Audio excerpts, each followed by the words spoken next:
Imagine being chosen by a cursed sword capable of turning anyone into a monster, but for some reason you simply can't be corrupted. This is the case of Yoon Gon, an unemployed young man who ends up making a completely absurd contract with a demonic sword.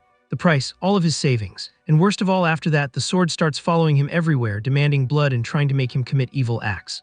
But Gon discovers something even stranger. While other hunters are destroyed by karma and corruption, his body seems to work in a completely different way. And when he enters a black zone for the first time, he encounters monsters, cursed artifacts, and companions who are willing to kill each other for power. But what no one expected was that Gon could turn his own curse into a weapon capable of facing creatures that should be impossible to defeat. And that's where the true story begins of someone who may be the only person immune to corruption.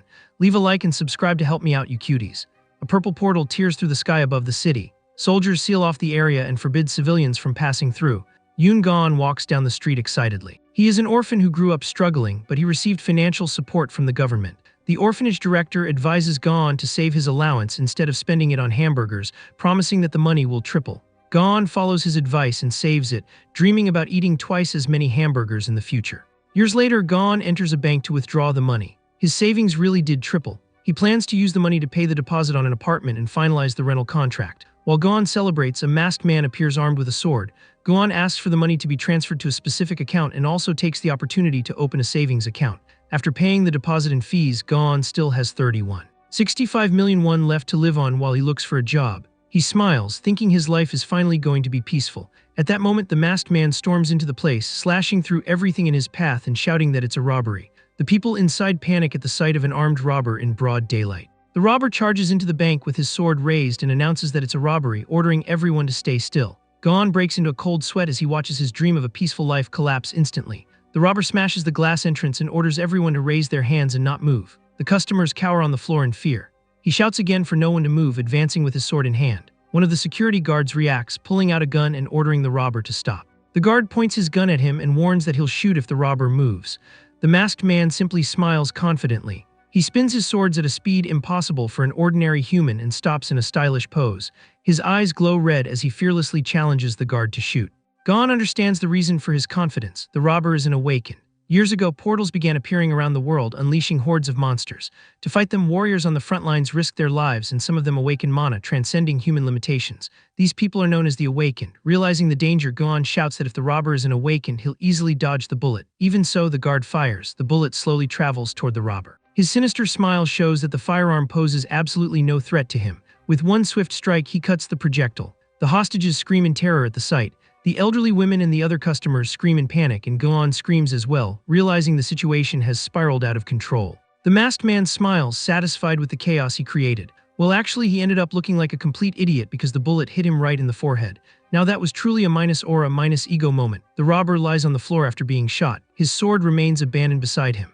Gon stares at the scene in confusion, remembering that the robber himself had claimed he could deflect any bullet. The security guard, still holding his gun, shouts and asks if anyone is injured. The sword begins glowing again with the same X-shaped energy. From within the blade, a voice mocks him, "Useless fool, unbelievably weak." The voice calls out to the humans, telling them to grab it and promising power to whoever wields it.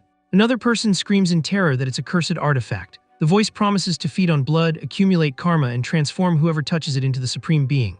Around it, the eyes of 4 people begin to glow while someone screams at them not to touch it.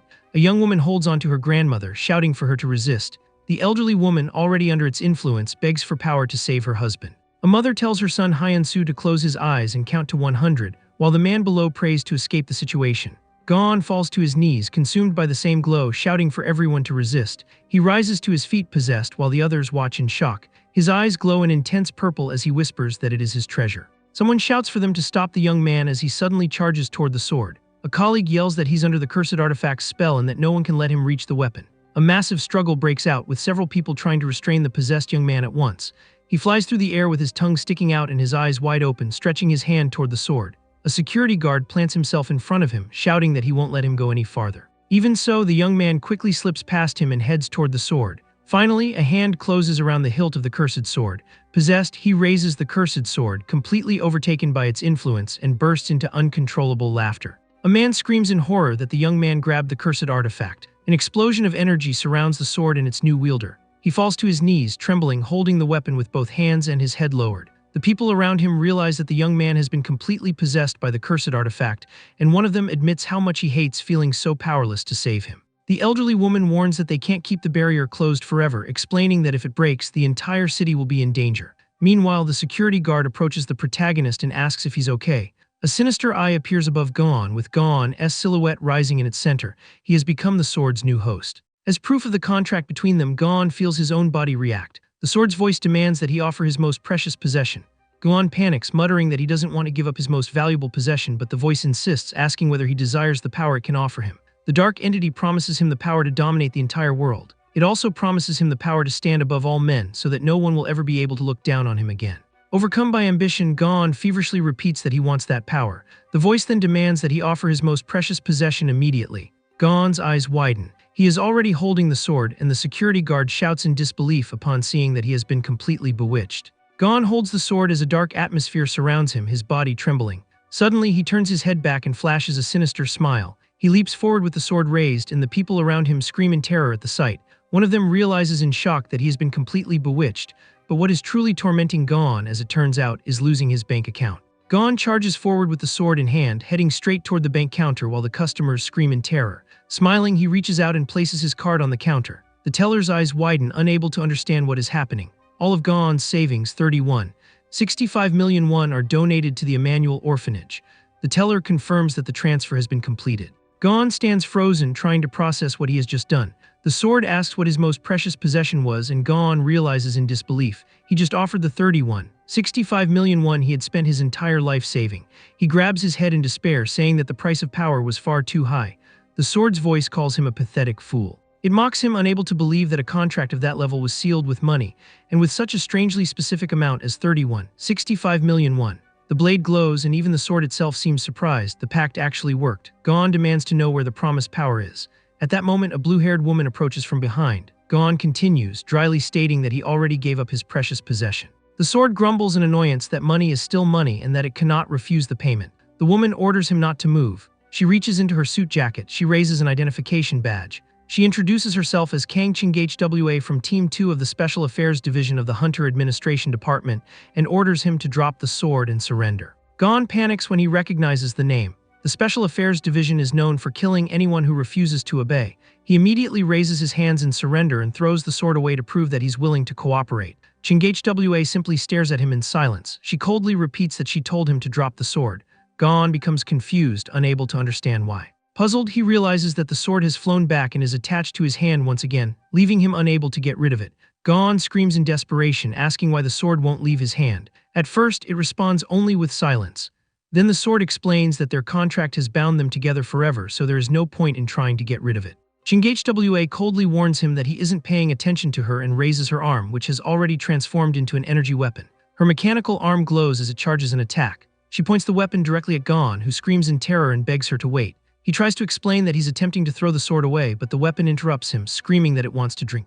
Gon quickly corrects it, stammering that it's not like that. The sword simply returns to his hand on its own no matter how far away he throws it. Ching-hwa continues charging the attack, her face completely expressionless. Trapped, Gon shouts that he surrenders. The sword, even more irritated, demands that he just kill him already. A possessed old woman screams, asking for the power to send a man to the other world, while her granddaughter begs her to stop because the spell has already passed. Someone perplexed asks how she became so strong. Cut to an interrogation room where Gon is sitting under the spotlights. Park Do-kyung introduces himself as the leader of Team 2 of the Special Affairs Division, with Ching-hwa standing behind him. Gon introduces himself. Yoon Gon, the 37th graduate of Emmanuel Orphanage, currently unemployed. Do-kyung laughs and says they already checked the security footage, cleared up the misunderstanding, and that Gon can relax. Relieved that the misunderstanding has been resolved, Gon thinks to himself that he almost died, remembering the moment Ching-hwa attacked him without even listening to his explanation. Ching-hwa simply comments awkwardly that she can be a little inflexible. Do-kyung returns to the serious matter. Gon's situation isn't good because he made a contract with a cursed tool. Gon asks what that is, and Do-kyung explains that this is what they call magical items that come from beyond the portals. He reveals that Gon's tool is classified as a cursed sword, capable of enchanting those nearby and corrupting its wielder. Gon mutters that it all makes sense now. Gon asks what he should do since the sword always comes back even when he throws it away.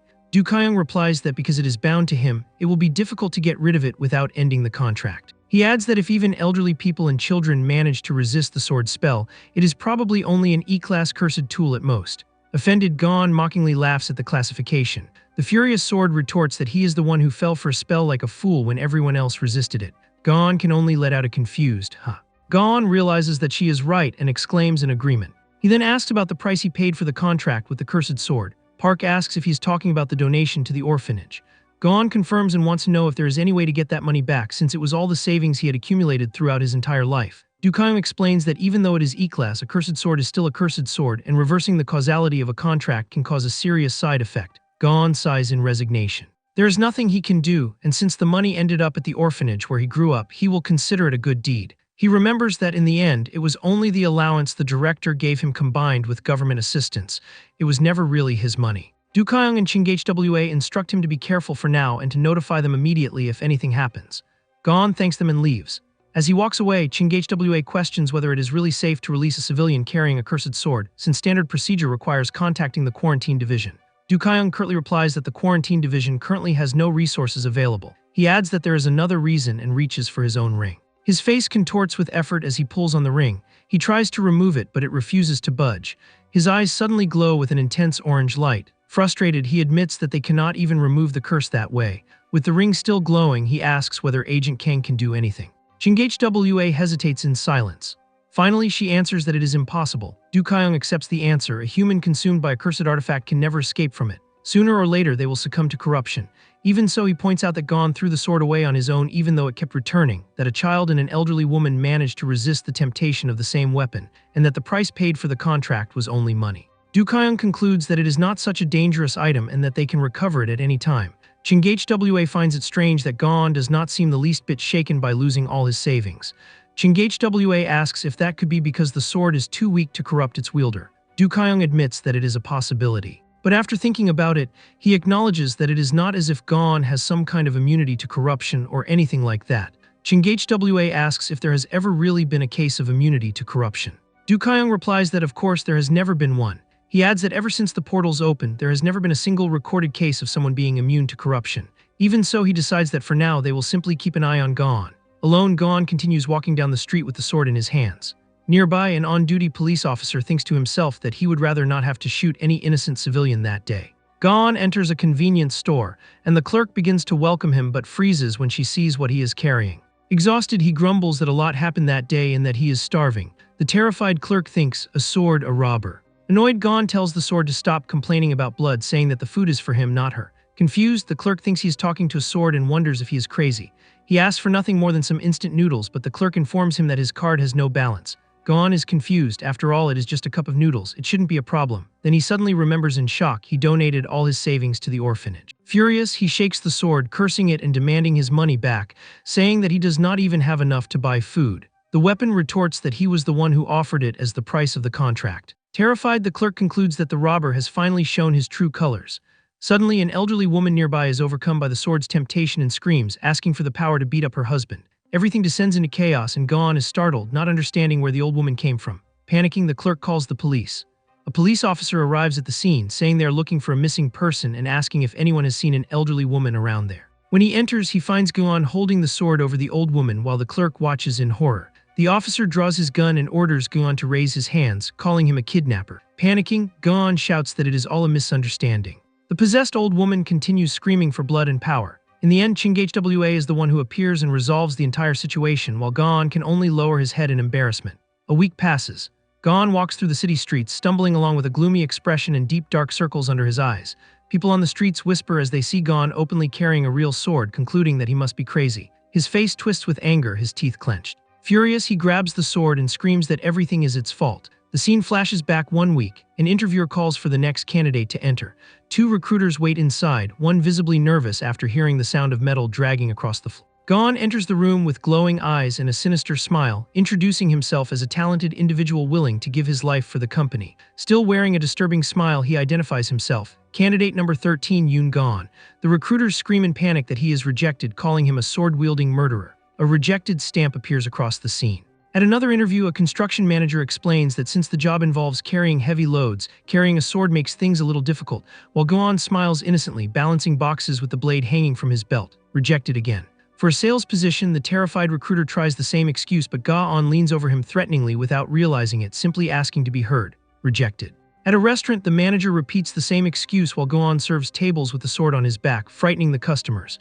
Rejected once again. Tired, Gohan decides that he needs to leave the sword behind before his next interview, leaning it against the wall and straightening his tie. This time, the interviewer calmly nods, saying that everything is fine and that the company is not that strict. Excited, the company owner appears smiling, assuring Gohan that he has a good eye for people and that just by looking at him, he can tell that Gohan is kind and hardworking. He is hired. He extends his hand, saying that Gohan is now part of the family and suggesting a handshake to seal the deal. Excited, Gohan reaches out his hand as well, happily accepting. The two hands move closer and a sudden glow appears upon contact. The sword back in Gohan's hand shoots forward and stops at the boss's throat, ruining what should have been the beginning of a new job. The boss screams for security, calling him a murderer, while Gohan desperately insists that it is all a misunderstanding. Rejected again. Back in the present, Gohan stops in the middle of the street, sword in hand, attracting the attention of passersby. He stares at the blade furiously, saying that everything that happened is its fault. Unable to take it anymore, he throws it away, repeatedly screaming at it to go away. His eyes widen when he realizes that it is already back in his hand. He screams again in desperation, ordering it to disappear.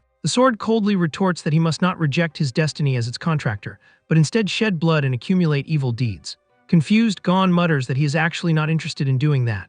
Surrounded by a sinister purple aura, he drops to his knees as the sword laughs, saying that he resisted well for a week, but this is the end. It urges him to commit evil and freely release all his impulses, while Gohan raises his hands like claws, struggling to resist. He covers his face with one hand, teeth clenched, fighting the impulse inside him. His eyes begin glowing an intense red with purple lightning crackling around him. A sinister smile forms on his face. He finally gives in, saying that he will no longer hold himself back and will release his impulses. The sword celebrates, announcing that step by step he will finally walk the path of corruption. Gohan's hand reaches into his pocket. He pulls out some corn snacks. With wild eyes, he tears open the package, smiling like a madman. He devours the snack in a hurry, chewing desperately. Acting like a lunatic, he greedily swallows everything as if it were his last meal. The sword simply watches, unable to understand anything, and asks, "What are you doing?" He realizes too late that it was an energy bar meant to be eaten one serving at a time, and he swallowed the entire package at once. With his fist clenched, he crushes the empty wrapper. Without thinking twice, he throws the trash away, shouting a fire in the hole warning as the object flies across the playground. The trash lands in the sand. The sword screams indignantly, asking what he thinks he is doing. Gohan replies with a smile that he threw trash onto the playground without recycling it. Surrounded by dark energy, he declares that now that he has the cursed sword, he no longer needs to hide his impulses. He lets out a hysterical laugh, mockingly asking if that is enough to accumulate evil deeds while the dark aura pulses around him. Suddenly, his eyes widen in shock as he wonders what he has just done. Furious with himself, he curses the sword Black Drop for forcing him to commit such a petty act of corruption. He bends down and picks up the trash from the ground.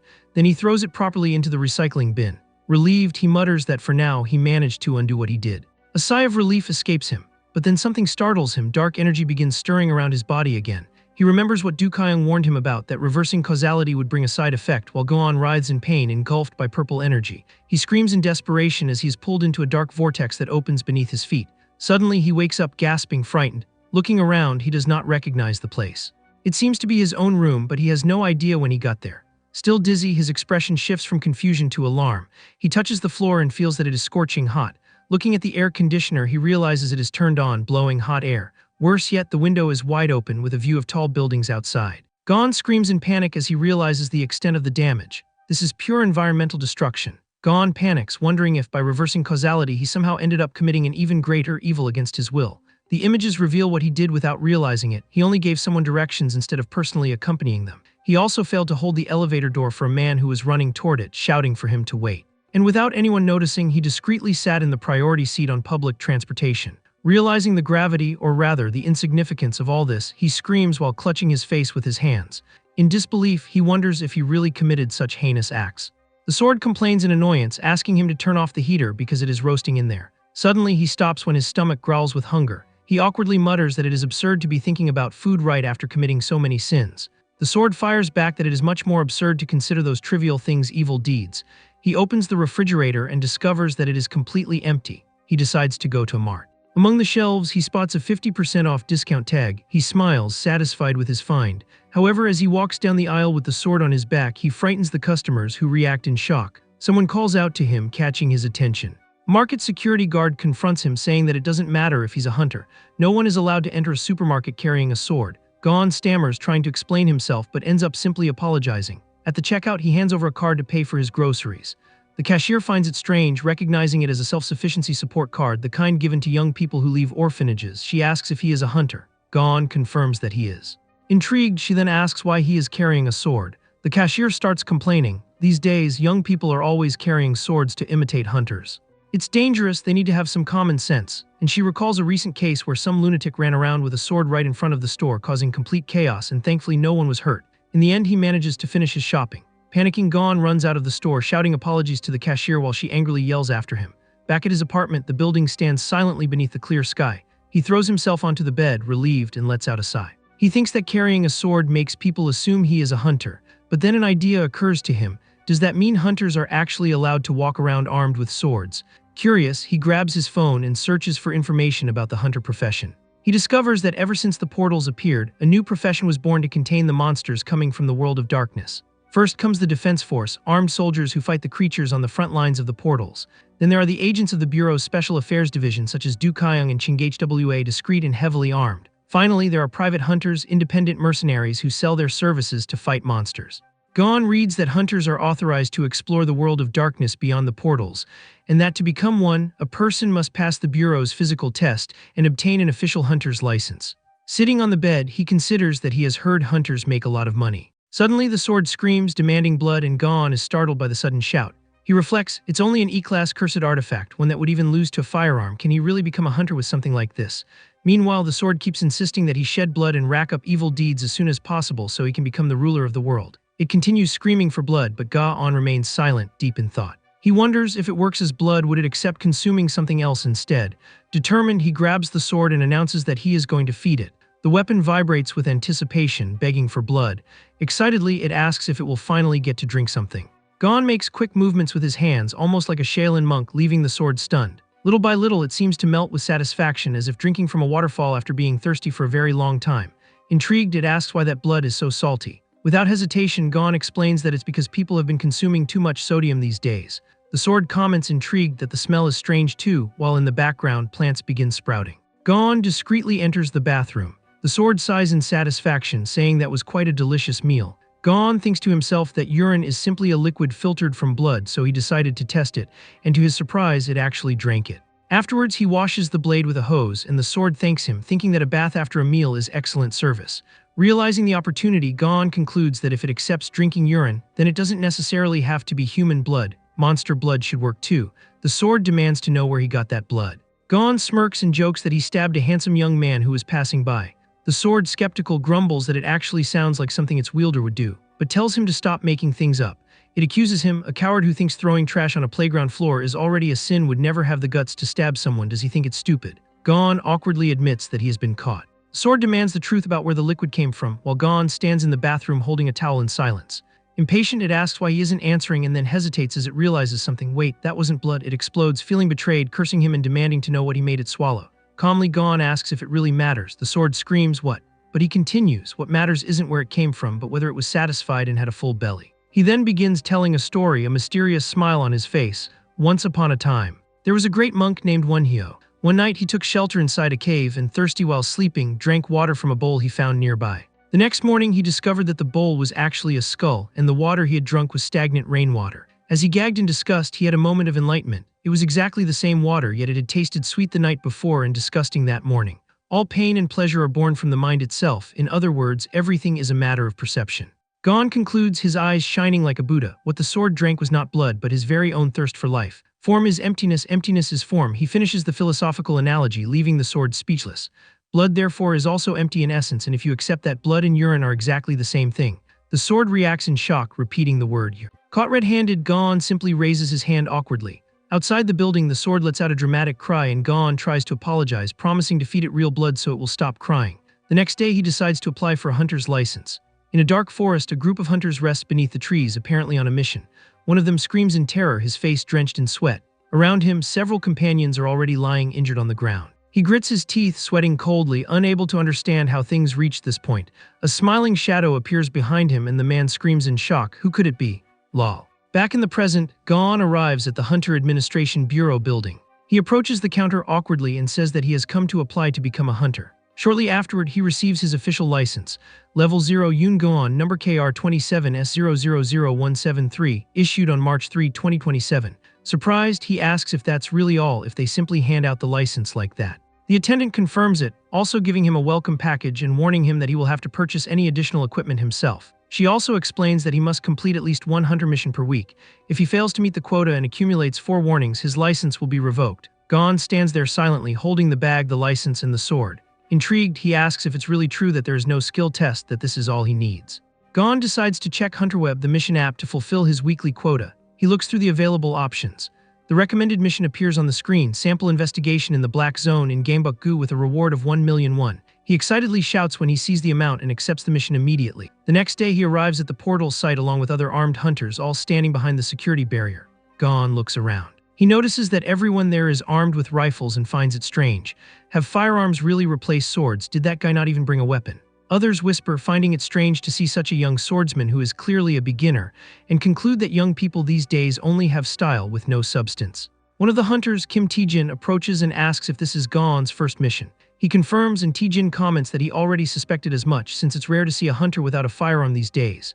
Taejin laughs, saying it brings back memories. When he was young, he also used to run around with nothing but a sword in his hand. A bureau employee announces that they are going to begin inspecting the hunter's karma index. She asks if they know what the karma index is and scans the hunter Park Min-soo, 5,226. He complains in disbelief, saying that he rested all week and the number still went up. Taejin explains to Gon that karma accumulates while a hunter operates inside the Black Zone, and once it exceeds 5,000, the risk of corruption skyrockets. That's why they perform this check before allowing them to enter. Gon understands, muttering an "oh." The two exchange glances as the next hunter arrives. It is Park Jun-sik's turn, the hunter wearing the green cloak. His index is only 2,976 and he is cleared. Taejin praises him, impressed. Even after entering and leaving the Black Zone so many times, he has never gone above 3,000, a purification rate that fast is pure talent, and he will probably awaken soon. Taejin asks Gon if he has never checked his own index before. Gon confirms that this is his first time. Taejin explains that the lower the initial index, the faster the purification, an indication of natural talent. He adds that even an initial index in the 800s is considered impressive, and he heard that Park started at only 780. Taejin jokes that Gon's might also be somewhere in the 700s or 800s. At that moment, the employee calls the next hunter, Kim Taejin. He is scanned, 4,533, barely passing. Sighing, he wonders when his index got so high and concludes that he will need plenty of rest after this mission. The employee calls the next name, Hunter Yoon Gon. He steps forward as she prepares the scanner. The employee prepares the scanner, announcing the karma level. Her eyes widen in shock and the number echoes among those present, 50,000, 58,466. A scream tears through the air. He's corrupted. Weapons are raised and pointed at the poor protagonist. Desperate, he begs for help, calling out to a companion. The man he called shouts, pulling the trigger without hesitation, cursing him as corrupted while firing. Back in the present, Gon raises his hands impassively, already expecting the worst after witnessing that scene. However, the employee quickly apologizes. She read the number incorrectly. The actual index starts with 0.0.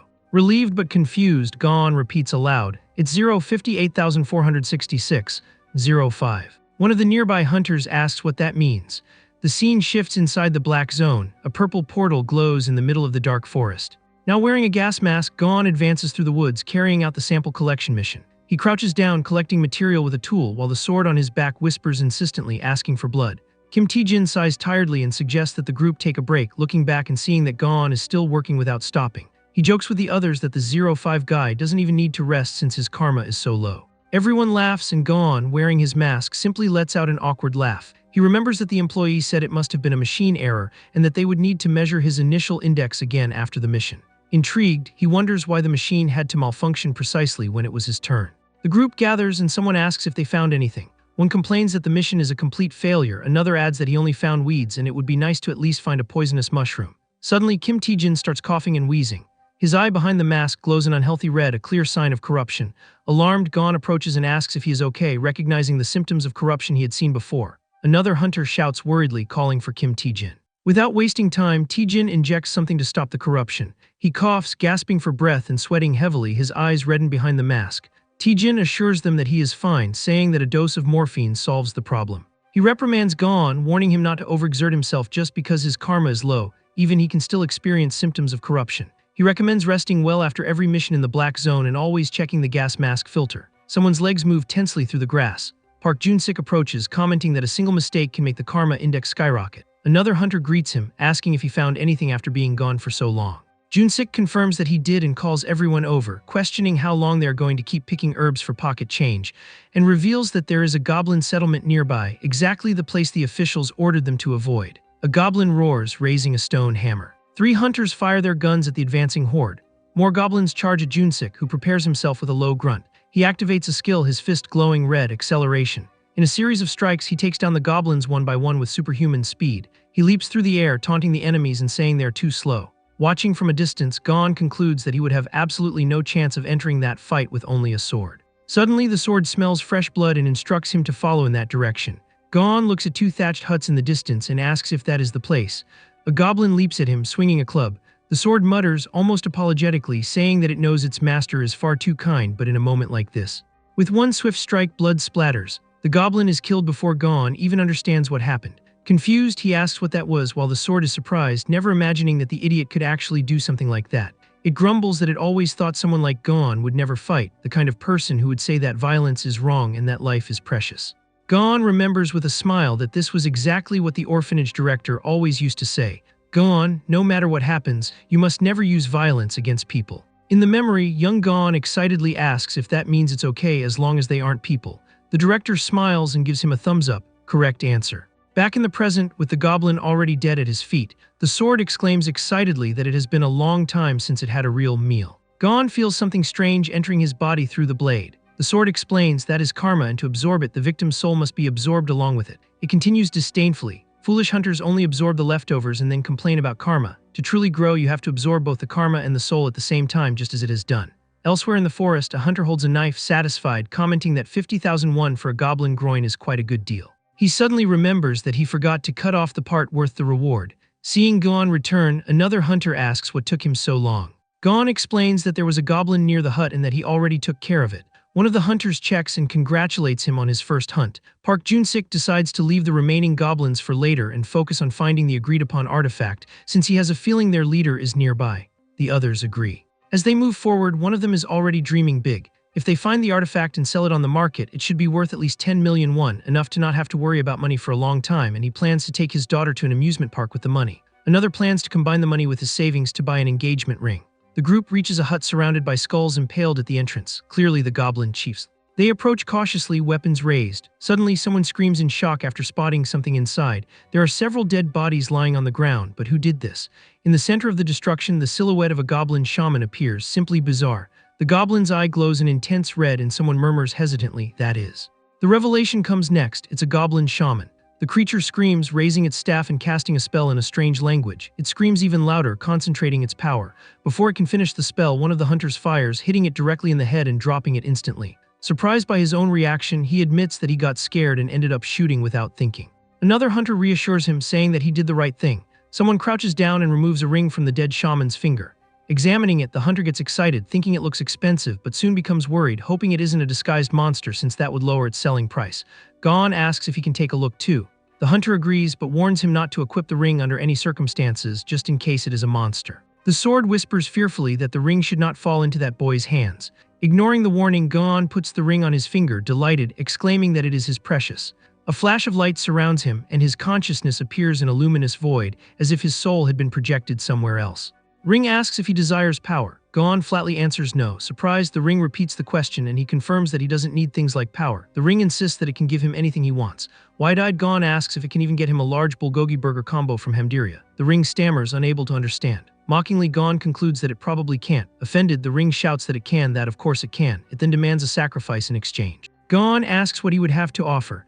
The ring proposes that if he offers the souls of 3 of his relatives as a sacrifice. Gon, completely unfazed, simply replies that he'll look around a little more, as if he's giving up on the conversation. Back in reality, he jolts, looking around and pointing at the ring on his own finger. The hunters, alarmed by his sudden reaction, raise their weapons and Gon asks what is going on. One of the hunters explains that he only pointed his gun at Gon because he suddenly started muttering "my precious," making everyone think he had been possessed by some monster. Gon casually returns the ring to its owner. Kim Taejin bends over, gasping for breath and exhaling purple smoke. A colleague asks worriedly if he is okay. His eyes beneath the mask appear completely black. From a distance, the group notices Taejin's condition and decides it is better to leave immediately, fearing things will get worse if they don't hurry. Taejin stammers that he's fine and mutters something about needing to replace the mask's purification filter. Park Junsik interrupts, saying there is a simpler solution. Suddenly, the cursed sword screams a warning to Gon, "Dodge host." Chaos erupts, gunshots ring out, blood splatters, and the group is caught off guard. Junsik raises his rifle, aiming coldly. He fires at Gon, who runs to escape, jumping out of the line of fire. Junsik comments flatly that he shot Gon last because he was the rookie and is surprised to see that he managed to dodge. Gon realizes in panic that the bullet pierced the purification filter of his own mask. He almost got shot in it. Furious, he confronts Junsik, shouting that shooting your own teammate is unacceptable and demanding to know what he thinks he's doing. Calmly, Junsik replies that it is much more profitable to keep the artifact for himself than to split it among 5 people. Gon shouts that he has gone insane and that the Bureau will never let him get away with this. Junsik calmly explains that as soon as he returns alone with the artifact, the portal will close, already considered cleared by the system. He adds that no one will ever know what happened there. Without hesitation, he declares that Gon simply needs to die and charges forward to attack. Gon dodges just in time, and Junsik reacts in surprise at his speed. Running forward desperately, Gon thinks that this guy is the personification of bad luck. Gon darts to the side, barely escaping another attack. Junsik mocks him, asking how long he plans to keep running away. Gon jumps again, catching his opponent off guard. He throws the sword at the traitor, who dodges it. Gon runs away angrily because the bastard managed to dodge. Junsik shouts that throwing away the only weapon he has will. But the sentence is cut off before he can finish. Gon crouches down, gripping the cursed sword tightly as it glows red. He quickly slashes at the guy. The strike effortlessly cuts his weapon in half. The two stare at their weapons in shock, then they look at each other. Gon's face twists into a wide, disturbing smile as if something inside him has changed. He advances with the smile still plastered across his face, and Junsik can barely defend himself against the blow. Gon declares that a wound on the back is a swordsman's shame and slashes him with force. Junsik screams in pain.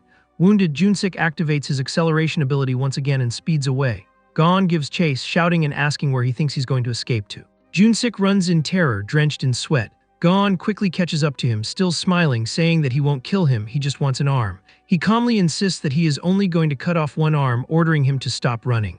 In complete panic, Junsik screams, calling him a fucking lunatic and begging him to stay away. Junsik races through the dark forest as fast as he can. He stops, gasping for breath, wondering if he managed to lose Gon. Cursing the situation, he concludes that the lunatic must have fallen into corruption after removing his gas mask and realizes in panic that his own mask is broken too. If he doesn't leave the black zone soon, he will suffer the same fate. His eyes widen. Oh shit. He remembers the ring and sees Kim Tae-jin's fallen body in the distance. He berates himself for not grabbing the ring before running away. Gritting his teeth, he decides he needs to go back, unable to understand how things got this far. Suddenly, Gon's voice echoes behind him. There you are, Park Junsik. Junsik screams in terror and starts running desperately again. He anxiously thinks that he just needs to find the artifact quickly and run to the portal. On the way, he finds the body of another dead hunter, with a rifle lying beside him, my gun. He grabs the weapon from his dead companion, laughing hysterically and shouting that Gon is definitely dead now. But his smile freezes on his face when he notices something enormous standing directly in front of him. He falls to his knees, trembling, staring at the dark figure towering over him. The revelation comes next. It is Kim Tae-jin, completely corrupted, engulfed in purple flames, with a dark claw extending downward. Junsik whimpers, recognizing him in panic. Mr. Kim. Without hesitation, the creature Tae-jin has become strikes with its dark claw, completely destroying the traitor's head. From a distance, Gon watches in shock. Tae-jin's monstrous form is fully revealed, his eyes glowing and his aura boiling with fury. He rises over Junsik's fallen body, roaring. Without wasting any time, Gon runs behind the house to hide. Hidden away, gripping the sword tightly, he grimly realizes that Kim Tae-jin has become a complete monster. He has completely succumbed. The creature's claw comes dangerously close to his hidden face, and Gon wonders how he became so fast when he could barely stand before. Noticing the monster's hand, the sword realizes that Tae-jin is wearing the goblin shaman's ring. He must have given in to the ring's temptation right at the brink of death. In a flashback, the ring's promise echoes. It grants any wish as long as the souls of 3 of one's own kind are offered as sacrifices. Gon backs away in horror. It can't be. The truth is revealed. Tae-jin sacrificed the other hunters and absorbed the ring's power. Hidden away and sweating cold, Gon wonders what to do. Tae-jin begins furiously beating the already dead man. He continues without stopping, consumed by a rage that refuses to leave his heart. In a comedic contrast, Gon calmly suggests that they should run away. The sword screams that no, he needs to fight. Gon desperately argues that even if she is hungry for blood, if he does that, he will die. The sword corrects him. It isn't just bloodlust. If the monster has mutated this much, there is no way to escape by running. She adds that his senses have also become sharper, so hiding is not an option either. Gon sarcastically asks if she has any better ideas. Darkly, the sword suggests that he stand his ground and die like a warrior. Gon simply responds with silence. The monster advances, its claws tearing through the wall. Gon barely escapes, hiding behind a tree. The creature stops, sniffing around. Gon asks if it is looking for him. Thinking quickly, he addresses the sword by name. Hey Hukro, you said feeding on blood makes you stronger, right? She excitedly confirms, that's right, commit evil and consume blood to... Without waiting for her to finish, Gon runs over and plunges the blade into the body of the goblin that died earlier. The sword reacts. Ooh, isn't this the goblin from before? He repeats the strike on other goblin corpses scattered around, but gains far less power than expected and finds it strange. The sword explains that naturally, since he didn't kill the creatures with his own hands, his claim over that energy is much weaker. Kneeling down, he hears the sword warn him not to expect everything to be handed to him on a silver platter. The monster roars furiously. Still hidden, Gon asks the sword if that is enough power already. With his fist firmly gripping the hilt, he decides, enough, it's time to act. Peeking from behind the tree, he stares directly into the creature's glowing eye and murmurs with satisfaction, perfect. He charges forward shouting, hoping to land at least one hit before dying. But unfortunately for the protagonist, he slips on the ground.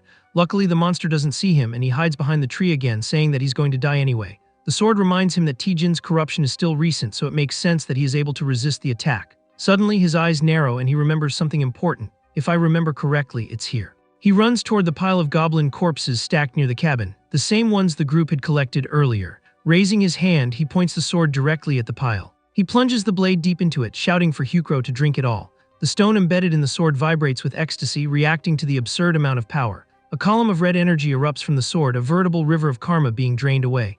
Impatient, Gon asks if she can't drink a little faster. The energy continues to tremble intensely. The sword warns him that if she swallows everything too quickly, she will feel sick afterward. At that moment, the corrupted monster roars and charges toward them. It leaps through the air, claws exposed, roaring ferociously. Gon is startled as he sees the creature coming straight at them in the middle of the absorption. Gon starts running circles around the pile of corpses, and the monster follows him without stopping. Gon lets out a frightened scream. He points upward, shouting Kim Tijin's name, trying to distract him with something in the sky. But Tijin ignores him and continues chasing. Frustrated, he curses, realizing it isn't working. He thinks quickly if he gets more than 3 meters away, Hukro will automatically return to his hand, so he can't run too far. The accumulated goblin blood is his only chance. The monster charges at him and he shouts the sword's name. It vibrates, responding to his call with an intense glow. His eyes narrow as sweat runs down his face. He shouts, now. Tijin's claw comes crashing down, striking the ground where Gon had been a moment earlier, and he rolls away just in time. He slides across the ground, balancing himself in a low stance. In the distance, the sword remains embedded in the pile of corpses while Gon crouches a short distance away, ready for his next move. Thick smoke rises from the blade, signaling that it has absorbed everything it could. Gon picks it up, satisfied, with a smile on his face. His face twists into a confident and sinister smile. The monster roars, its mouth wide open and its eye glowing. The sword commands, strike with everything you've got. Gon brings the blade down with all his strength, shouting, and the attack lands squarely. The impact sends blood spraying as the monster rages. It roars even louder, its mouth open and covered in blood. The sword commands decisively, now pierce his heart. Gon twists his body and charges forward for the final strike, his feet firmly planted as he prepares to end everything. The monster roars in pain, already missing its right arm. Gon's eyes narrow, completely focused. He spots a weakness in the monster's shoulder. Without hesitation, he charges forward for the final blow, driving the blade in with everything he has as the two collide. The sword pierces deep into the monster's body and they both collapse from the impact. Gon shouts the sword's name and orders drink. Tijin's body convulses with one final agonizing roar as the dark energy is sucked into the blade. Gradually, his monstrous face begins to fade, returning to its human form beneath the mask. His eye, previously consumed by corruption, returns to normal and he releases a weak sigh, his eyes filled with tears, finally free from the curse. The scene suddenly shifts to the inside of a building under a cold bluish light. A manager, alarmed on the phone, shouts that storage facility number 6 has exploded again. Another asks what happened this time and the dry response comes. The containment worker was enchanted by a monster. He complains that they are already beyond capacity, asking when they are going to build a new storage facility. His colleague replies that he has no idea, since they said there is no land available anymore. A group of agents and soldiers advances down a corridor, the boss grumbling that those damn monsters can enchant people even when they are locked inside the shelters.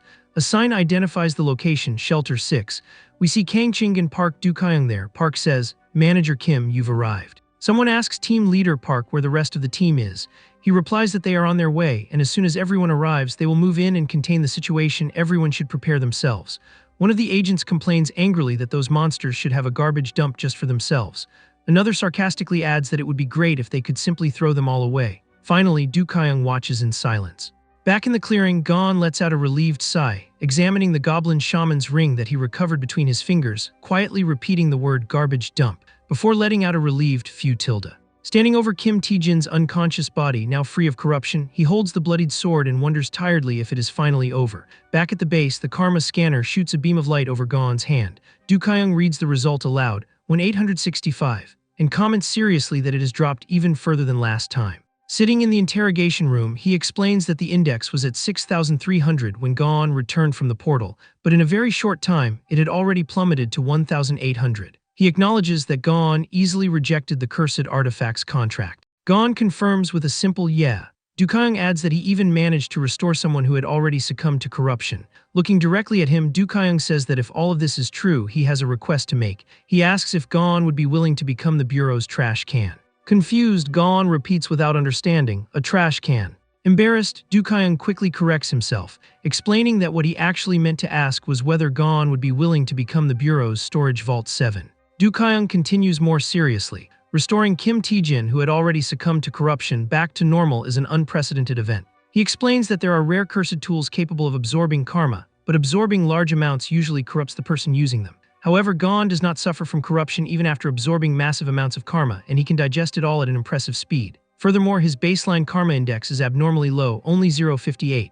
Du Kayong announces that based on several analyses, their conclusion is that Gon possesses immunity to corruption. He adds that with this power, Gon could save countless people, and perhaps even save all of South Korea.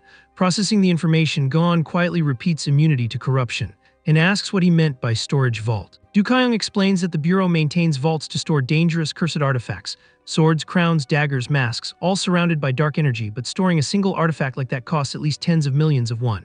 Raising his hand, he proposes that if Gon agrees to take care of the cursed artifacts, the Bureau will pay him a storage fee of at least 5 million won along with all the necessary support. Gon's eyes widen, completely stunned. 5 million. His mind drifts into a golden dream, imagining how many Hamdiria burgers he could buy with that kind of money. Back in reality, he asks for some time to think about the matter. Du Kayong admits that even they do not fully understand his condition and says they understand his hesitation. He adds that they also need to report to their superiors and proposes a 1-week deadline. Gon agrees, and Du Kayong assures him that they will also take care of preparing the necessary examinations and tests. Gon simply nods, silently agreeing. The scene shifts to the director's office. Oh Kayong-T, director of the Hunter Administration Bureau, skeptically questions whether that even makes sense. He repeats incredulously an initial karma index of 0.58. And it dropped from the 6,000 range to the 2,000 range in just a few hours. Du Kayong assures him that he personally verified it and that it is absolutely certain. The director remains silent, staring at him suspiciously. The narration explains, about 10 years have passed since the portals connected the world to the world of darkness. Humanity discovered countless new materials and resources in the dark zones, and scientists celebrate every new discovery. But along with that, the number of cursed artifacts only continued to grow, giving rise to increasingly powerful corrupted warriors. This left South Korea completely saturated with cursed artifacts. The director's fingers drum impatiently on the desk. He seriously considers the situation. Someone who absorbs karma and digests it in such a short time is unprecedented. Du Kayong proposes conducting the first test with a volunteer agent from his own team, informing him that the quarantine division has already agreed to cooperate. The director slams his hand on the desk. All right. He decides that since the head of the Special Affairs Division is absent, Du Kayong, as the leader of Team 2, will be responsible for the division's decisions for the time being. Pointing his finger, he firmly orders, "Make this test happen." 4 days later, Gon arrives at the Bureau building, walking through the lobby alongside other agents.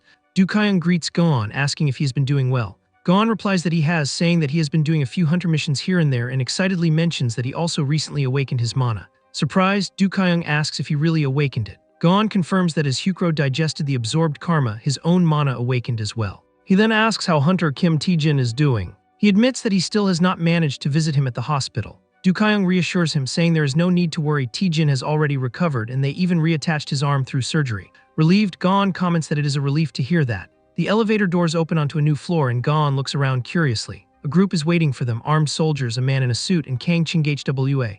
Gon greets them somewhat shyly. The man in the suit welcomes him excitedly, calling him by name. He introduces himself as Kim Young-ho, head of the Bureau's quarantine division. Gon shakes his hand, introducing himself as Yoon Gon. Young-ho leads them forward, asking them to follow him. He offers them a tour of South Korea's storage vault 6, pointing toward a military jeep parked nearby. The vehicle moves through an enormous underground complex filled with shelves. Impressed, Gon comments that despite being underground, the place is surprisingly tall and spacious, asking if there is a reason for that. Young-ho explains that if cursed artifacts are placed too close to one another, they can cause a chain reaction.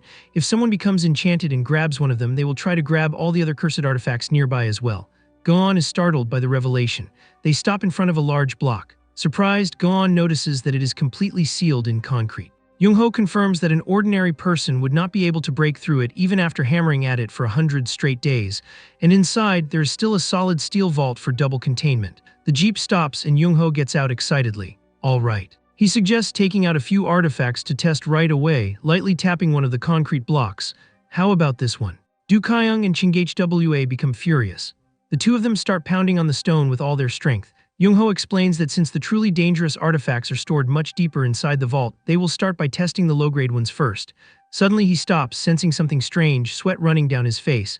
Alarmed, he calls out Gon. But Gon is already jumping into the jeep, shouting as the vehicle speeds away. Confused, Jung-ho turns to watch the escape.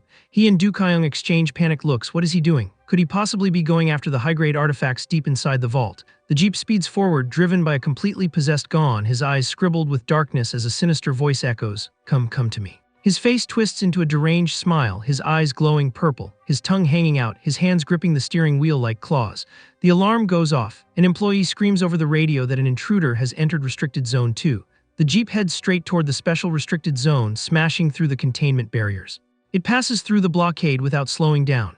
Explosions from the system's automatic defenses attempt to stop it, but it tears through everything without stopping. In the control room, a technician screams in panic that the route blockade has failed. The intruder is reacting far too quickly. Two employees react in horror. How can he dodge as if he already knows where everything will be? One of them realizes it. The monster inside him is guiding the way. An agent orders them to activate armored door number 7, shouting that they have to stop him there at all costs. The jeep continues speeding down the straight corridor toward the approaching armored door. One foot presses hard on the accelerator. The vehicle speeds up even more, the tires screeching as the door closes ahead. Possessed Gon's face twists into a deranged smile, his eyes cracked with madness as he shouts that no one will stop him. The jeep crashes head-on into the armored door, exploding in a blinding flash. The vehicle is launched into the air, flipping upside down from the impact. It crashes down and slides across the floor, scattering debris everywhere. From the wreckage, Gon crawls out, still clutching the cursed sword and groaning in pain. Breathing heavily, he wipes the sweat from his forehead, relieved that he barely escaped death. The sword boasts that if he had not awakened level 1 mana, he would have died and that he only survived thanks to it. His face returns to normal for a moment, sweat still running down it. But then he walks toward a dark pedestal isolated in the middle of the destruction, drawn toward it. His eyes widen. Oh ho. He clings to the glass like a sick man, shouting excitedly that he found it, calling the item his precious. Honestly, the protagonist is only a few steps away from being a psychopath. The sword's blade glows an intense red, pulsing with power. He leaps through the air with a crazy smile, striking something in front of him and shouting that it is his. He repeatedly attacks a reinforced wall, cursing that it is too hard, while the sword insists that hardness does not matter, only for him to complain through grunts that it actually hurts a lot. Finally, the blow breaks through the wall, sending shards flying in every direction. With his mouth hanging open, he starts shouting "My," but a voice interrupts him, "Stop right there." Ching-HWA appears, her gauntlet glowing blue, calling him by his full name. She warns him to back away or she will fire. Gon tilts his head in confusion and she firmly repeats her order for him to back away. Ignoring the warning, he shouts, "My precious." Ching-HWA prepares herself as her weapon charges its shot. A tremendous explosion of energy erupts, destroying everything around them upon impact. The force of Ching-HWA's shot shakes the entire area, her hair flying from the power of the explosion itself. Her eyes widen in shock. Looking down, she sees Gon standing unharmed beside the destroyed jeep. Breaking into a cold sweat, she screams at him not to do it, but it is too late. He has already bitten into the heart-shaped gem, his eyes closed in pure pleasure. A wave of energy explodes around him upon contact. Completely oblivious to the danger, Gon savors the meal like a true food critic, describing the shell as soft but with a slight crunch. He continues, praising the rich blood-like juice spreading across his palate, bringing a subtle sweetness. Laughing, he announces that his final rating is... But he is interrupted. Ching-HWA fires an explosive attack at his back and Gon screams in surprise. The sword urgently instructs him, "Host, use the power of the heart." Confused, he asks what she is talking about. She explains that the demonic energy he consumed has fused with his body, and now he can use it at will. Ching-HWA continues firing her rotating weapon, incredulous that the shots are having no effect. The sword instructs him, focus his mana, visualize it circulating within the demonic energy, and activate it. A heart symbol glows on Gon's chest as he follows the instructions. Surprised, he notices the bullets practically floating around him in slow motion. Ching-HWA continues firing an endless barrage of bullets and explosions. Amazed, Gon comments that it feels like time has stopped, casually walking between the shots as if nothing is happening. He wonders curiously how to turn the power off. Ching-HWA's eyes widen as she notices something approaching. She gasps, unable to understand when he managed to get so close. The sword is already raised right beside her. Panicking, Gon immediately backs away, shouting that they should negotiate and promising to pay for everything he broke. Ching-HWA, still pointing her weapon at him, asks if he has lost his mind. He replies seriously that he is completely sane. Raising both hands in surrender, he apologizes, offering to pay for the shattered glass wall and all the repair costs for the vehicle. Gon looks ecstatic, with the explosion still burning in the background. A tense silence settles between them, Chingachwa with her smoking weapon, Gon with his hands raised and the sword floating in the... Sweating nervously, he awkwardly asks if he can just pay the scrap value instead of the full price. A system warning appears. Enchantment, the power of a demonic entity to lure a host toward itself. Resistance to this effect varies greatly from person to person. Back in the interrogation room, Du Kyoung explains that although Gon is immune to corruption, he appears to have absolutely no resistance to enchantment. The karma scanner displays the number 1190. Du Kyoung comments that moments ago, it was in the 13,000 range. It dropped far too quickly. The higher the number, the faster the karma recovery seems to be. Gon asks why it skyrocketed if he did not even absorb any karma. Du Kyoung explains that it was because of the demonic power he consumed. Intrigued, Gon repeats demonic power. Du Kyoung clarifies that it is the name given to a demonic entity that fuses with someone's body. The more it is used, the more karma it releases from inside the host. He reveals that the demonic power fused with Gon is known as the Torrent Heart. It accelerates the body to the point where the world appears to move in slow motion. In a flashback, a man screams, a pulsating gem hovering above his head as he is engulfed in purple flames. The narration explains that a corrupted individual who could not control that power went berserk, killing more than 2,000 people in just 6 seconds. Pale-faced, Gon realizes that this was the cause of the Uedo 6-second tragedy. Du Kyoung comments that, in fact, it is a relief that someone like Gon consumed such a dangerous and high-level demonic power, because it means he will remain safe until the day Gon dies. He casually adds that when that day comes, it would be better for Gon to destroy his own heart first. Gon lets out a terrified squeak. Du Kyoung continues, in any case, enduring an index of 10,000 while being only a level 1 awakened is already impressive. Once he evolves and reaches level 3, controlling 1 or 2 high-level demonic powers should be easy. Gon asks how he can level up. The scene shows hunters advancing through a forest. He simply needs to repeat the cycle of raising and recovering his karma index while exploring the dark zone. Thoughtful, he repeats the phrase to himself, imagining himself fighting monsters. Then he asks, doesn't that mean he does not necessarily have to absorb karma inside the dark zone, right? Du Kyoung hesitates, confused. A sinister smile spreads across Gon's face as he raises the sword threateningly close to Du Kyoung and declares, I'm going to poke you very lightly. 2 days later, Du Kyoung appears completely bandaged up beside Chingachwa. Gon greets him, congratulating him on being discharged from the hospital and asks if he is feeling well. Du Kyoung replies that he has never felt better in his life. He shows his device. He explains that he used to live with his karma index hovering around 30,000, but thanks to Gon, it has dropped to an extremely low level. Now his head feels lighter and the stiffness in his shoulders is gone. Chingachwa comments dryly that he had to keep poking him in several places until they found the most effective spot. She adds coldly that now that they have discovered the area between the 4th and 6th ribs works best, next time a single stab will be enough. Du Kyoung simply responds with silence. The sword's voice murmurs contentedly that the blood and karma of the two of them were excellent and that it already wants to drink more soon. Du Kyoung returns to the matter, the reason he called Gon there today. He hands him a folder. In addition to the previously agreed-upon duties of storing cursed items, he would also like Gon to handle treatment work. Gon asks whether absorbing karma counts as a type of treatment. Du Kyoung confirms enthusiastically with a thumbs up. It is a miraculous treatment that even doctors cannot perform. At the signing of the contract, Chingachwa explains the period, the details, and the precautions, asking him to fill in his salary bank account information and sign in several places. Gon asks them to donate his first salary minus 1 million won to the Emmanuel orphanage. Du Kyoung is surprised by the amount. Gon explains that he decided to donate his first salary back when he was still at the orphanage. Smiling, Du Kyoung pats him on the back, saying that from now on he is practically family. He offers he can call him brother from now on, and since Agent Kang is 4 years older, he can call her sister. Gon protests that Du Kyoung looks way too old to be called his brother.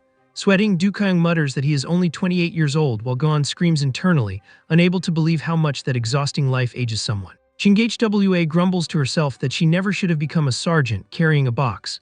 She announces that the director decided to grant Gon a support talisman, opening the box to reveal a glowing item inside. She explains that is the lightning. It allows him to channel electricity through his sword for attacks and other uses, while Gon's hand is already trying on the ring. Without warning, he tests the power directly on the sword, which crackles with electricity and screams in pain, cursing him and asking what he thinks he is doing. The sword screams that it is going to kill him, while Gon simply smiles without any regret. My bad. Curious, Gon asks about a necklace, adjusting it around his own neck. Du Kyoung explains that is the demon subjugation necklace. It possesses the power to resist enchantment and mental interference. Excited, Gon comments that it is the perfect talisman for him since he is especially weak against enchantment. Du Kyoung suggests testing it on a weak demonic entity, opening the box. Before the case is even fully opened, Gon's eyes already turn blank and he charges forward screaming, "My precious." While Du Kaiyang shouts in disbelief that he had not even properly opened the box yet. Back in the bureau's training room, Ching-HWA greets him, dressed in a dabak. She explains that as an agent who also possesses demonic power, she has been assigned to train him. They will combine basic physical conditioning with control over his demonic power. Gon agrees, and since they have decided to speak informally, he asks her to treat him casually, calling her sister Ching-HWA. She hesitates for a moment but accepts, replying, "Deal, little brother Gon." And so, while Gon went through training to master his demonic power, Ching-HWA repeats the mantra that a sound mind resides in a sound body while Gon screams in pain. She instructs him to get used to it little by little, using the power of the torrential heart in small doses, while he runs around screaming that he is going to die. The scene changes to a soldier knocking on the door, saying that he came for the special treatment. With a maniacal smile, Gon welcomes him, "Welcome, esteemed customer," raising his glowing blade and announcing that he is going to stab him, or rather, treat him immediately. In silhouette, the soldier screams as he receives the blade's treatment. A text explains, Gon also began working as a healer, treating the soldier's karma. Suddenly, an enraged military officer bursts through the door, shouting curses. A group of soldiers confronts Ching-HWA, one of them accusing them of luring his subordinates in and leaving them all hospitalized under the pretext of special treatment. Calmly, Ching-HWA asks Colonel Zhou Yangi to calm down, explaining that they only treated soldiers who had formally requested civilian medical care. The colonel roars angrily, "What kind of treatment involves stabbing people and leaving them hospitalized, you liars?" He had made it very clear that it was forbidden. Unfazed, Ching-HWA counters that seeking treatment outside the military hospital is the soldier's own choice, and that they even received the official medical request documents. The colonel accuses them, because of that damn treatment, 22 soldiers are out of action now. They cannot even search the next portal because they are short on personnel. Coldly, Ching-HWA retorts that their karma was at its limit and they desperately needed the special treatment, then asks if he intended to send them straight into a portal in that condition. Gon tries to calm things down. "Calm down, sister. He wouldn't do that. Sending them in like that would be a guaranteed path to corruption." The colonel shouts at him to shut up, saying that soldiers must be ready to give their lives for their country and its people. Subordinates behind him shout in agreement. Running away just because their karma is high goes against the spirit of a soldier. That's right, the spirit of a soldier. A soldier must obey orders without question. Gon and Ching-HWA exchange a meaningful look as they realize, so the intention really was to send soldiers with high karma into the black zone. Gon, stunned, completes the thought while forcibly blocking the treatment that could lower their levels. His face lights up with realization. Wait. So that's what this was. He points a finger at the colonel, declaring that the mystery is completely solved. "You're a corrupted individual." Confused, the colonel protests, not understanding what he's talking about, while Du Kaiyang continues accusing him of trying to turn the soldiers into corrupted individuals just like himself. Gon declares darkly that he will personally treat him and stabs him with the sword without warning, the blade glowing with pink energy. The colonel screams, calling him a crazy bastard, while the sword squeals with pleasure just from feeling the blood.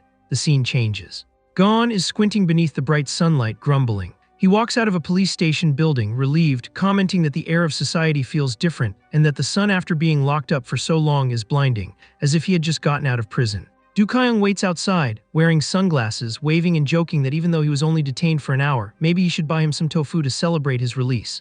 Gon laughs and asks what happened to Colonel Zhou. Du Kaiyang casually replies that he threw a fit afterward and ended up injuring himself badly, requiring 14 weeks of recovery. The scene shows the colonel completely bandaged up in a hospital bed, furiously cursing the Bureau of Administration bastards. Gon clarifies that that is not what he wants to know. He asks whether the colonel was actually cured. Intrigued, Du Kaiyang repeats, "Cured." Gon explains, "He was corrupted, I stabbed him, so he was treated properly, right?" Surprised, Du Kaiyang asks if he really stabbed him with the sincere intention of curing him. Confused, Gon replies that corrupted people obviously need to be treated. Awkwardly, Du Kaiyang explains that the man had never even set foot inside a black zone. He was not corrupted. Shocked, Gon asks then why he would send soldiers into a deadly trap.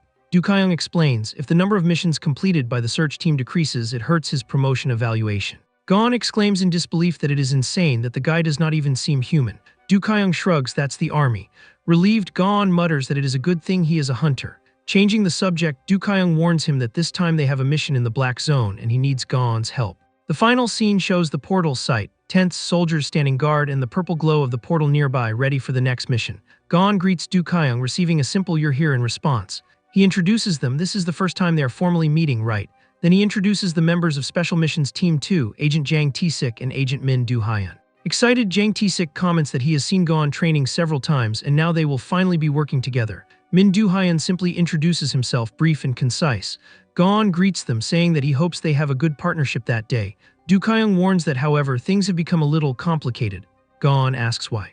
In front of them, the purple portal glows, surrounded by soldiers and ChingHWA. She declares that the Special Missions Division is supposed to be handling the cleanup of that portal. A soldier shouts angrily that he already warned them. The search is not over yet and she cannot enter. ChingHWA questions why since the portal opened 3 days ago, the search still has not been completed. He grumbles that an unexpected situation arose, causing the delay. Gon notices the wounded soldiers around them, finding the army's presence strange. One of them, leaning on crutches, asks if he is from the Special Missions Division. The sword senses the smell of blood in the Dukayung formally introduces himself as Captain Park Dukayung, leader of Special Missions Team 2, asking when the portal cleanup will begin since time is of the essence. The rough-looking soldier shouts, explaining in front of Dukayung Gon and the wounded man that the company commander is the one blocking the entrance to the portal. The wounded soldier grimaces and says that Sergeant Baek Jinsung is still trapped inside. His karma level is already at its limit, and if they do not rescue him soon, he may become corrupted. Gon frowns, muttering that they told the soldier to come back later, and wonders if they are trying to cover up the case instead of rescuing an isolated man. His fingers slide across the screen of his phone. With a dark smile, he displays the device. They left the enlisted soldier to die, but the officers requested special treatment for themselves. Smiling even wider, he addresses the sword. Torrential heart, are you thirsty? It responds eagerly that it is always thirsty, demanding blood. The officer blocking the entrance shouts angrily that he is the commander in charge there. If he says no one enters, no one enters.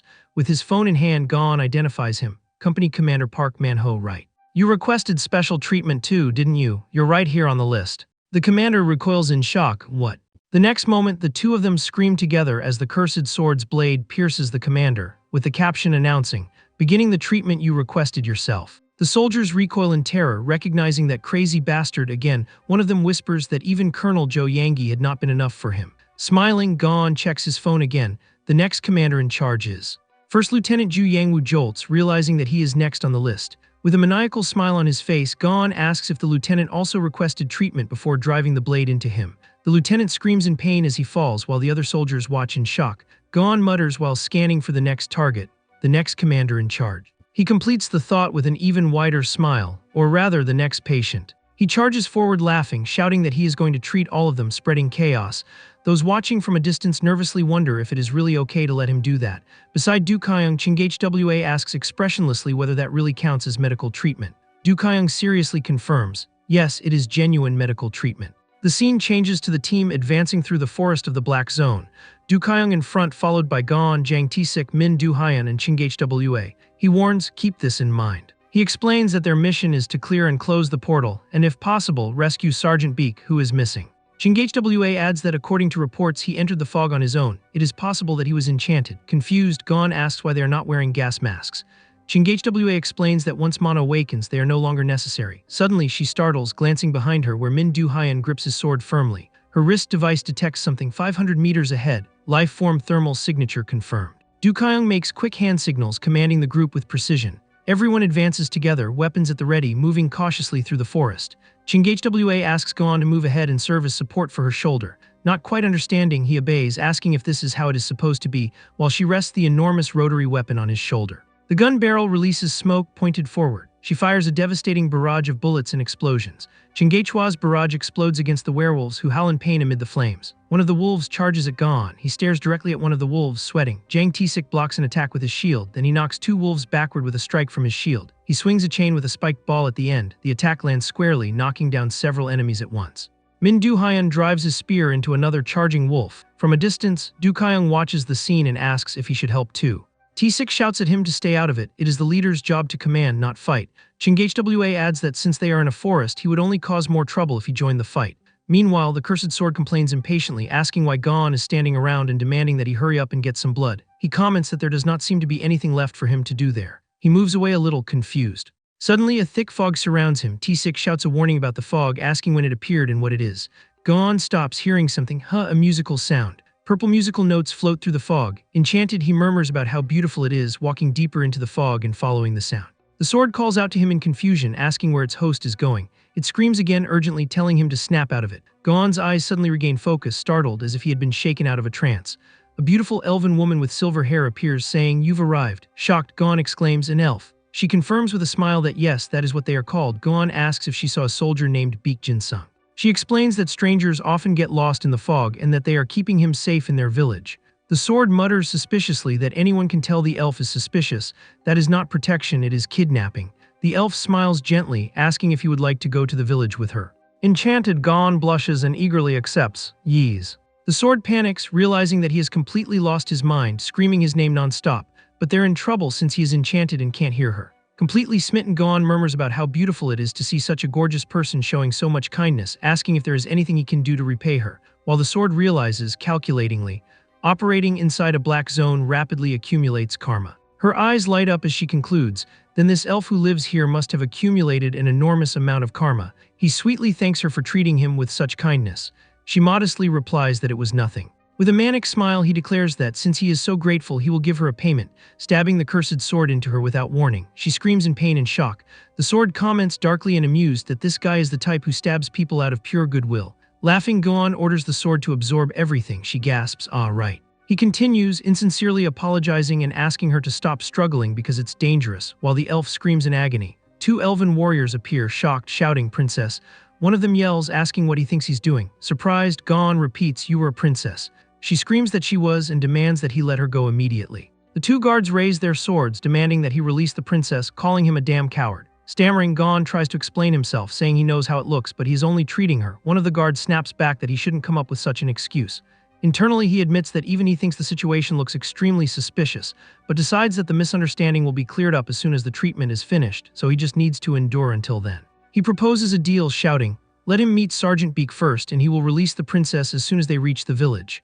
The guards react in alarm, asking if he came to rescue that human, and on top of that, kidnap the princess, the damn coward. Cornered, Gon gives in and asks Kazakil to lead the way. The princess cries out his name in distress. The elven warrior reluctantly agrees. Understood. The group finally arrives at a beautiful elven village built among gigantic trees and waterfalls, where they are greeted with the words, "Here it is, this is our village." The elven warriors react in shock to the commotion. "What, Lord Kazakil?" Another shouts, unable to understand what is happening, while a third orders everyone to stand back. The princess has been taken hostage. While Gon uses the princess as a hostage, another elf orders him to release her. He asks the sword if the treatment is finished yet. She only responds with an incomprehensible moan. He scolds her, telling her to stop making noises and speak properly. Turning to those present, he warns them that it doesn't seem to be finished yet, and that he will only release her once they reach Sergeant Beak. The princess growls, calling him a cruel and despicable human. The villagers recoil in horror, exclaiming, "What is this?" The princess, heavens. Hands unlock a padlock attached to a heavy chain. The door opens, Gon announces that he has arrived and tells them to release the princess. A large, shadowy figure inside merely grunts. He asks if that is Sergeant Beak, and the creature confirms it with a grunt. The label on the uniform confirms the name, Beak Jinsung, now feral, with his teeth bared and his hand twisted into a claw. Alarmed, Gon realizes the corruption has already begun. He thinks that if he draws the sword here, the soldiers outside will probably attack him immediately. His gaze catches something around the elf's waist.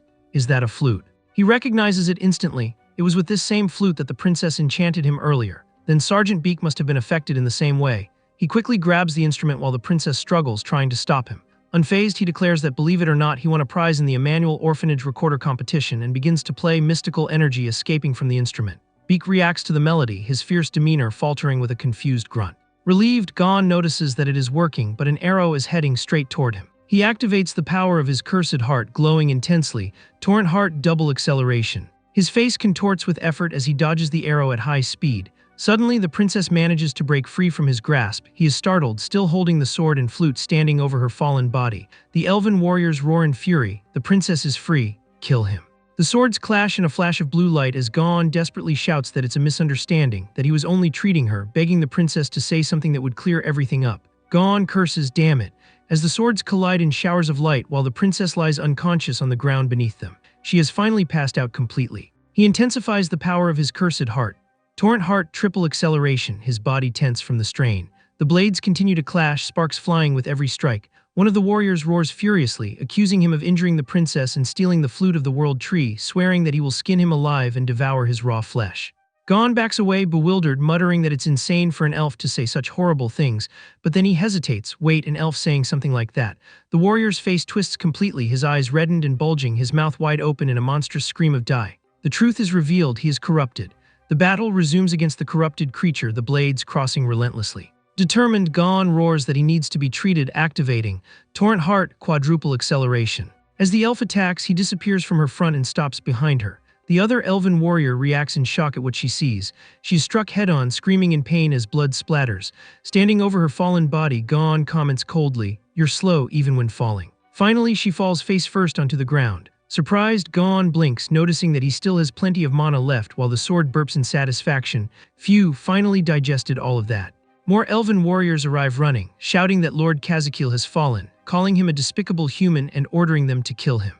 Gon runs alongside Sergeant Beak, still feral, shouting for him to follow, and takes off running while playing the flute to keep him under control, activating Torrent Heart double acceleration. The elves shout for them to catch him, realizing that he is fleeing the village as the two run deep into the forest. Gon runs, panting and exhausted, complaining that he is out of breath, the flute still in his hands. Suddenly a growl echoes. He is startled to see an enormous white wolf growling right in front of him, its teeth bared. Gon stares at the scene in disbelief, unable to understand when so many monsters had gathered there. The elves pursuing him catch up, shouting that they found him, calling him a despicable human and ordering them to kill him, with the pack and Beak among them. The wolves growl threateningly, their red eyes and fangs exposed. The elves retreat in alarm, cursing the beasts of the forest and ordering a retreat. One of them laments that they don't have the flute with them to control them. Gon looks at the instrument in his hands and has a realization: the flute. If he enchants the monsters with it, he can tame them. Raising the flute to his lips, he confidently asks if they think they can keep up with him.